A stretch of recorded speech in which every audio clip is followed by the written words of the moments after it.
Hello friends, welcome to the first week of classes. Let me introduce for you a bit of the reading and what we're going to be discussing in the discussion board. I first want you to read the backdoor introduction to the Bible, pages 1 through 7. Okay, just the very introduction. I want you to get a sense of what this book is all about, what the purpose of it is, what we're going to call pedagogy, what its way of teaching is. And that'll get you a sense of how to read it. And then we're going to have you read a bit of Scripture. And by a bit, I mean about 26 chapters. We're going to be heavily invested in Scripture for the first 6 weeks or so. So you're reading Genesis chapters 1 through 22, and Jonah, the entire book, which is just chapters 1 through 4. These are very important because the book is going to later talk about how do we interpret stories about creation and Adam and Eve? How do we interpret stories about Abraham and Isaac and Jacob? How do we interpret stories about Noah? How do we interpret stories about Jonah? And so these are all going to be introduced to you in these chapters, so please read them very closely. In addition to that, remember the weekly discussion we are going to be having on the discussion page. What I want you to be doing there is bringing up something very specific from the backdoor introduction to the Bible or the chapters that you've read from Scripture. The idea is for you to talk about this thing that interests you. Remember that you have interest pieces to be writing, and so this is a good way to sort of explore, am I interested in this enough to write 2 or 3 pages on it? First, just start by writing a paragraph or 2. I really liked the story of Jonah because I thought it showed us how somebody's xenophobia, somebody's hatred of another people group could get in the way of their relationship with God. That's something that would be very helpful to hear, and then you explain why you like that. Do you see something about that in your life? Did you see something else in the text or Scripture that reminded you of that? Do you think that's important for the development of theology? Any of those would be a great way to discuss that. And you can see all sorts of different things in Jonah or in the stories in Genesis. Whatever you do there, be sure that you are also responding to 3 of your classmates in their postings. Be responding and say, I appreciate what you said because, and be sure that you're justifying your answers. You can't just say stuff. You have to respond to what is said. That is very important. Not just, I liked this, but I liked it because, or I didn't like it because. Those are the ways that we need to be having discussions with one another. As we get further into the semester, I'm going to be talking more and more about the foundational meanings for these stories. I want to rehearse 3 things that I think are important to notice about the stories that we're talking about. The first is the idea of creation. For Christians, the idea that the earth is created by God, that we are created by God to be images of God, and that the earth is now somehow our domain that we are called to care for is so important to the history of Christianity and to our current context. We want to be thinking about, where do you see in the biblical stories words that tell us something about recycling, something about fossil fuel use, something about fracking, something about public transportation. These are not obvious necessarily. But when you hear over again in Genesis 1, the Lord saw it and saw that it was good. And then you see the things that we have done to creation as the creatures that are supposed to care for the earth in the first place. That should give us pause about, does Christianity really believe the goodness of creation that the Scriptures talk about? Now, since the first consideration is creation, the second one that we want to be thinking about is literalism. How do we read Scripture? Is it all true? Christians want to say that there is truth in Scripture, and in fact that Scripture is entirely true. Now, how Christians mean that is differently. Our book is going to guide you in a way of interpretation that does not take every story literally. And that is not because it's trying to overshadow difficult parts of the Bible or read our culture into the ancient times, but instead it's trying to say that these passages were written differently. Genesis 1 is written like a poem.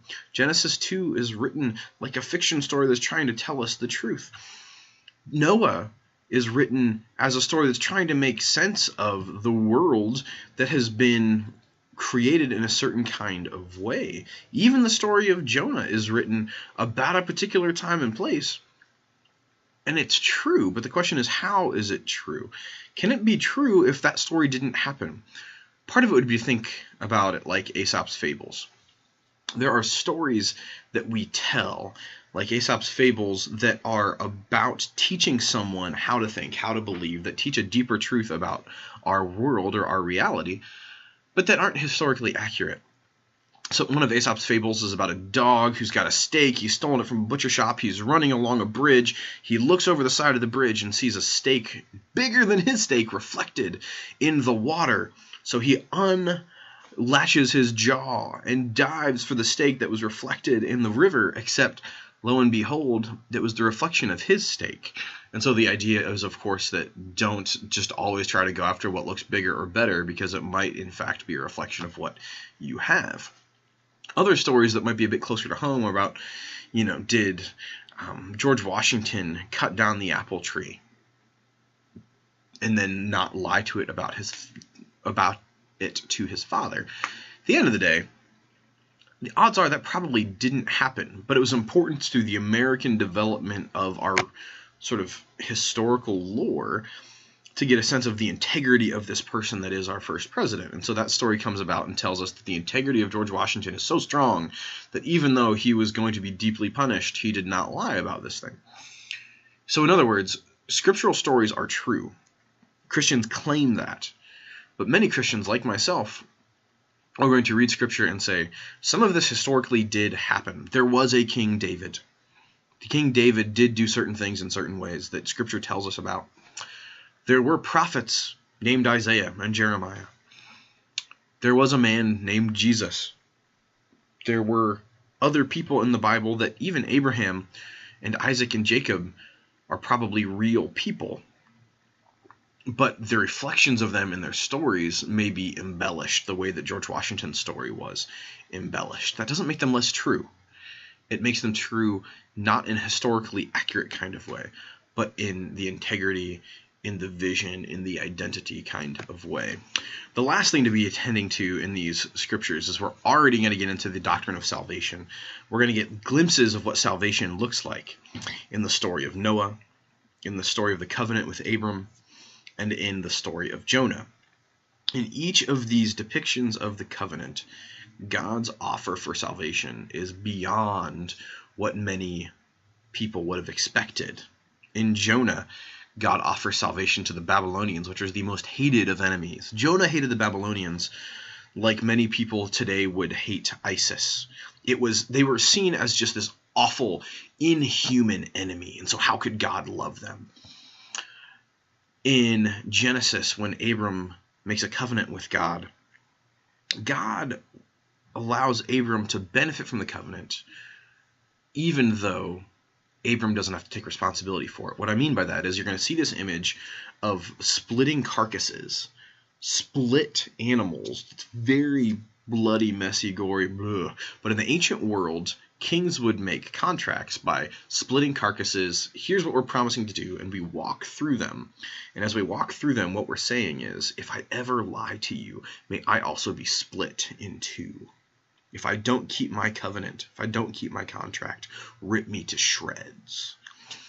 The interesting thing about the Abram story is that God doesn't make Abram walk through. God promises that if God's promises aren't true, we can rip God to shreds. But if Abram doesn't make it, if Abram doesn't follow through, God's compassion will reign. So we've got a love for all people. We've got a compassionate reign.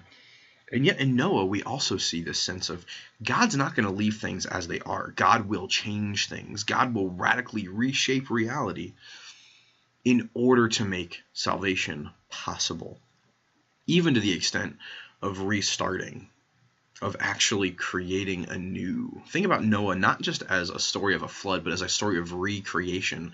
All of creation in Noah is wiped out, and then God recreates through Noah the animals on the ark.